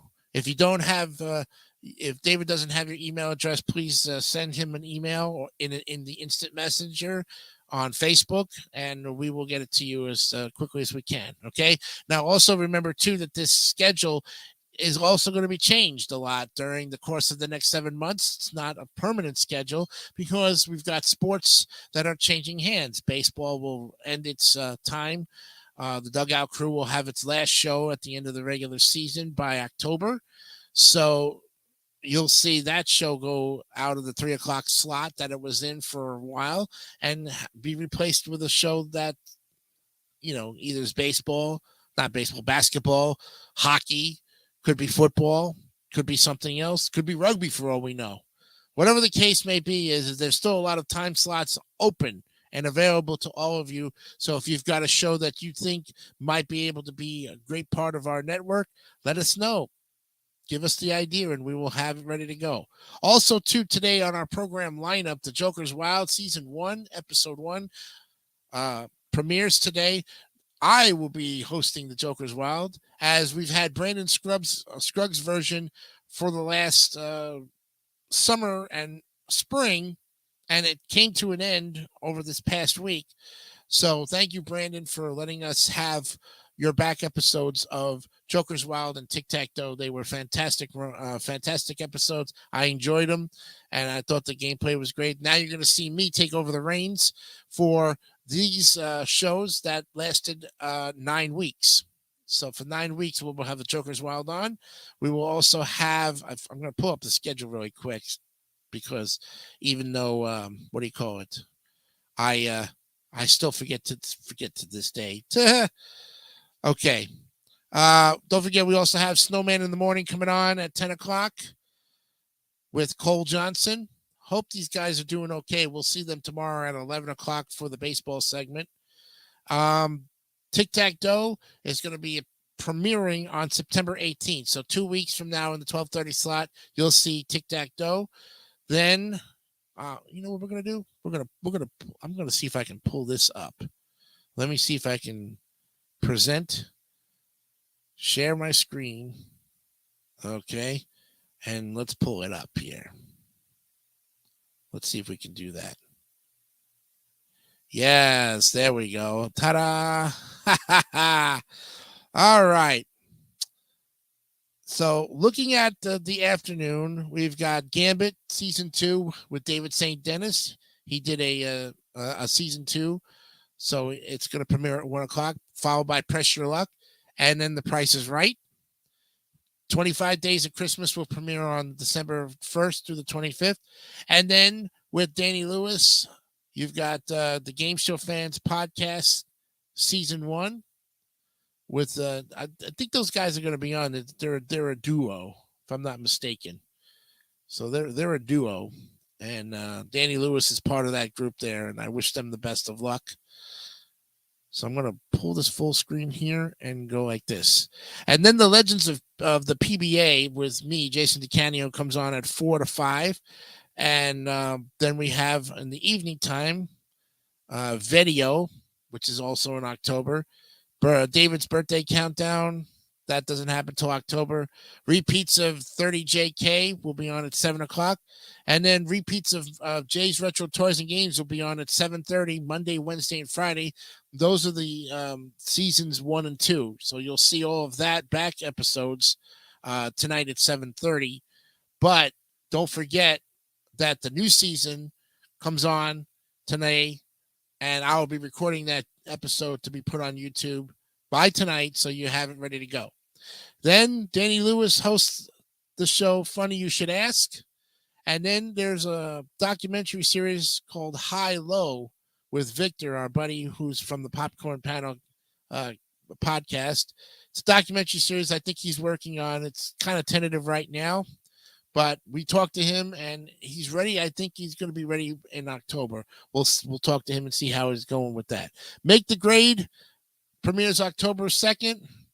And then the Hockey Puckers, which launches the hockey season. That's going to be 2 hours live starting at 10 o'clock on Monday nights.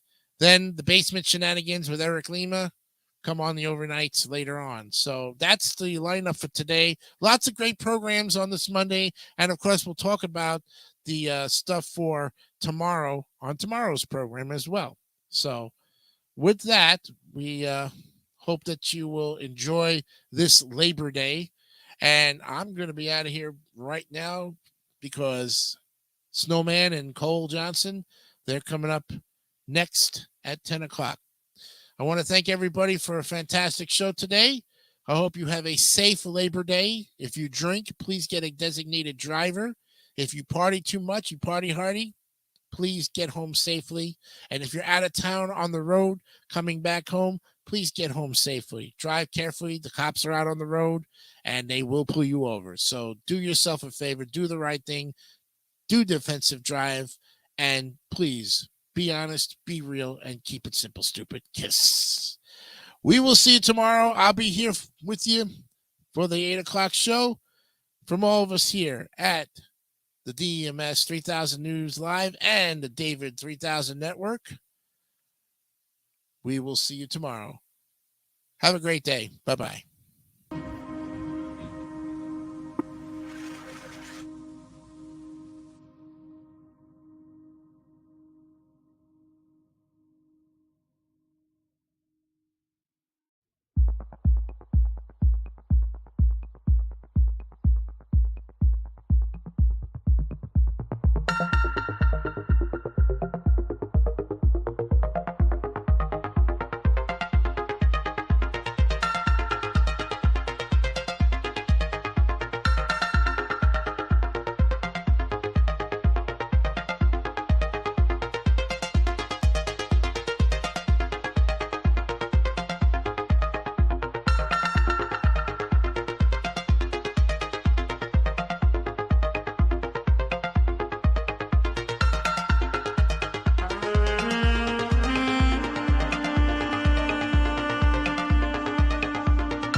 Don't forget to subscribe to the David 3000 Network for great more content like this one.